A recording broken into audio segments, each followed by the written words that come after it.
हमीरपुर के लोगों ने कल वित्त मंत्री द्वारा बजट पेश किए जाने पर अपनी प्रतिक्रिया व्यक्त की है। केंद्रीय वित्त मंत्री निर्मला सीतारमण 23 जुलाई को मोदी सरकार का 13वां बजट पेश करेगी। ऐसे में हिमाचल प्रदेश के बागवानों और किसानों को राहत की उम्मीद है। केंद्र सरकार की ओर से 23 जुलाई को पेश किए जाने वाले बजट से प्रदेश के बागवानों और किसानों को राहत की उम्मीद है। हमीरपुर नगर परिषद के पूर्व अध्यक्ष दीप बजाज ने कहा कि मोदी सरकार के तीसरे कार्यकाल का पहला बजट है। इस बार की नई बात है कि विपक्ष का नेता सदन में बैठा रहा। उन्होंने कहा कि इस बार का बजट किसान और बेरोजगारी के लिए होगा और उन्होंने कहा कि इस बजट में सभी के हितों का ध्यान रखा जाएगा। वहीं स्थानीय युवा मुन्ना का कहना है कि इससे पहले हम मोदी सरकार के 2 बजट देख चुके हैं, मगर उस बजट में हिमाचल के लिए कुछ खास नहीं था। उन्होंने कहा कि हिमाचल प्रदेश में युवाओं को रोजगार मिलना चाहिए और उन्होंने कहा कि अग्निवीर योजना में भी संशोधन होना चाहिए और अग्निवीर कहाँ शहीद होता है तो सरकार उसे शहीद का दर्जा दे। वहीं स्थानीय दुकानदार जसवंत का कहना है कि केंद्र सरकार ऑनलाइन बिजनेस पर रोक लगाए, जिससे आम व्यापारी और छोटे छोटे दुकानदार अपनी आय में बढ़ोतरी कर सके। उन्होंने कहा कि जब से ऑनलाइन बिजनेस आया है तब से छोटे छोटे दुकानदार का कामकाज ठप हो गया है।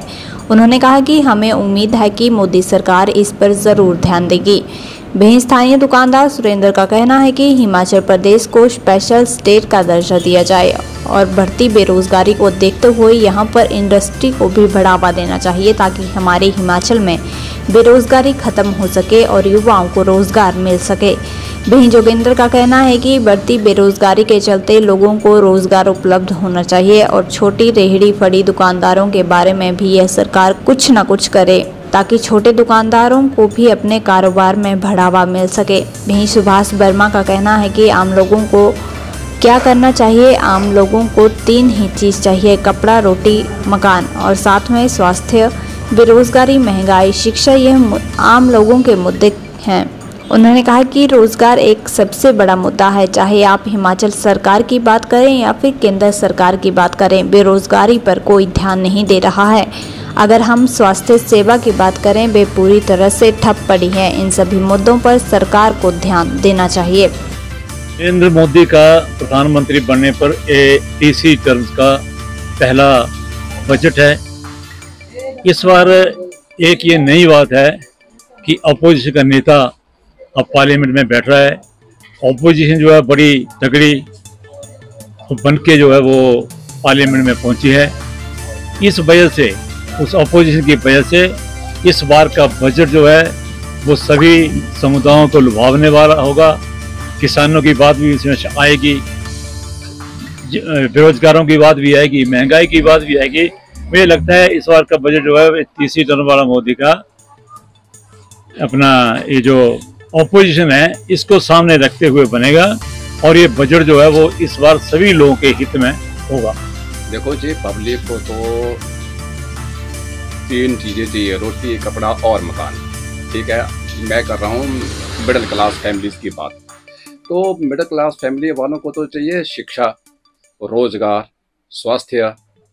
ठीक है, अब इन 3 चीज़ों पे पिछली सरकार ने बिल्कुल भी ध्यान नहीं दिया। पिछले 10 सालों से रोजगार का बहुत बुरा हाल है, चाहे आप हिमाचल सरकार को ले लो, चाहे आप सेंट्रल सरकार को ले लो।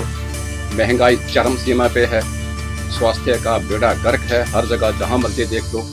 तो यही उम्मीद है कि सरकार इन 3 चीज़ों पे ध्यान दे। बाकी किसानों के मुद्दे हैं वो तो सरकार उस पर ध्यान देगी ही देगी, लेकिन 3 मुद्दों पे फोकस होना चाहिए, शिक्षा, स्वास्थ्य और रोजगार। चौथा मुद्दा जो आजकल बहुत ही ज़्यादा हावी हो चुका है वो है बिजनेस। लोगों के बिजनेस पिट चुके हैं और सिर्फ ऑनलाइन की वजह से। तो सरकार ने जो पहले कांग्रेस के टाइम पे 49 और 51 FDI थी, ये सरकार ने के पूरी 100% FDI कर दी।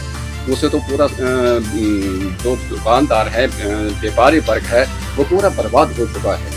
अब आप खुद ही देख रहे हो, सड़कों पे लोग ही नहीं हैं, दुकानदार खाली बैठे हैं। तो इस चीज़ पे थोड़ा सा ध्यान देना चाहिए सरकार को। जो FDI पहले जैसे थी 49, 51, वही फिर से लागू कर दें ताकि दुकानदार भी अपना पेट पाल सके, अपना परिवार पाल सकें। हम तो सरकार से पहले तो ये चाहते हैं कि जो हमारा व्यापारी है इस वक्त बिल्कुल हमारे जो व्यापार है बिल्कुल ठप हो चुका है, और जो ऑनलाइन जो चला हुआ काम ना ये बिल्कुल टोटली बंद होना चाहिए, क्योंकि छोटा जो व्यापारी है बिल्कुल बोझ तले दबा हुआ है। तो मैं सरकार से भी ये गुजारिश करूंगा कि छोटे व्यापारियों के बारे में भी सोचें।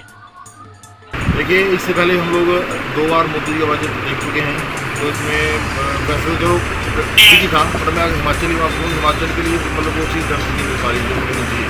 तो पिछले साल आपने आपदा में कितना नुकसान हुआ और लोगों के घर चले गए, होटल वगैरह चले गए, तो उसका भी सरकार को कुछ इंतजाम करना चाहिए और लोगों को इस बारे में ध्यान रखना चाहिए।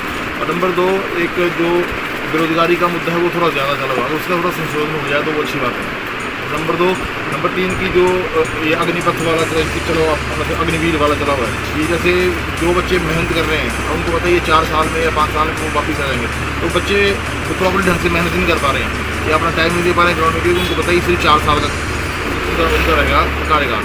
तो इसलिए मतलब इसमें थोड़ा सा कुछ होना चाहिए, बढ़ोतरी होनी चाहिए समय की, और उनको पेंशन वगैरह होनी चाहिए, और साथ में एक शहीदी दर्जा बिल्कुल जरूरी होना चाहिए, क्योंकि जो बच्चा देश के लिए जा रहे हैं अगर वहाँ पे शहीद हो रहा है तो वो अपने शौक के लिए तो जा रहा है, देश के लिए आया तो इसके लिए उनको शहीदी दर्जा बिल्कुल ही देना चाहिए। हिमाचल को स्पेशल राज्य का दर्जा दिया जाना चाहिए, और यहाँ की बेरोजगारी को देखते हुए यहाँ पर इंडस्ट्रियल जो पार्क हैं वो बड़े बड़े बनने चाहिए, ताकि बेरोजगार जो खत्म हो और बेरोजगार युवाओं को काम मिले। जोगिंदर पाल जोगिंदर जी, सेंटर का बजट पेश होने वाला है, क्या उम्मीद है आपको? बजट पेश होने वाला अच्छी बात है, रोजगार भी मिलना चाहिए, बेरोजगारी बहुत है, बेरोजगारी दूर होनी चाहिए, और हमारा रेडी फड़ियों वाले बारे में सोचना चाहिए इनको सभी हैं। हाँ, और